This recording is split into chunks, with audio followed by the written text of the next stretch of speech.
La regidoria de Fires ha decidit per qüestions de seguretat que aquest any no hi hagi fira d'atraccions durant la festa major de la Minerva. Així ho va anunciar la regidora Maria Carme Campana al darrer ple a pregunta del grup municipal de Convergència i Unió. Ara Campà ha explicat a Calella Televisió que l'emplaçament de la fira fa inviable l'accés dels vehicles que transporten atraccions més modernes i segures de les que es van instal·lar l'any passat. Repetir, en tot cas, l'oferta lúdica del 2007 ha quedat descartat per les situacions de risc que es van produir davant les quals es va haver d'actuar per evitar incidents majors.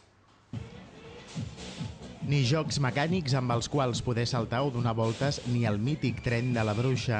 Aquesta festa major de setembre a Calella no hi haurà fira d'atraccions perquè la regidoria considera que les instal·lacions que es poden instal·lar a la ciutat no reuneixen les condicions de seguretat exigibles. La decisió s'ha pres després de consultar el mercat d'atraccions i constatar que els tràilers que podrien transportar uns jocs més moderns i segurs no podien accedir fins a la zona de muntatge. Les atraccions d'avui en dia més modernes totes venen amb uns tràilers considerables.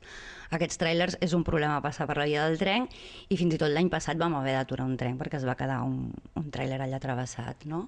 Va ser una experiència horrorosa, de molt patiment, de molts de nervis i la veritat és que hem estat valorant amb l'equip de Fires si compensava o no arriscar-nos a tant. No?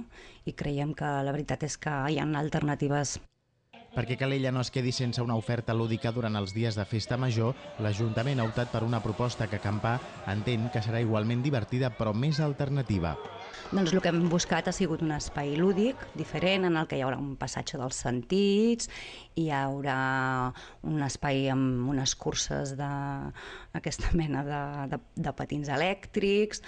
Bé, hi haurà una sèrie d'espais en els que la mainada disfrutarà i estic segura que s'ho passaran bé tant grans com petits, però que és una alternativa molt diferent a la que estem tots acostumats.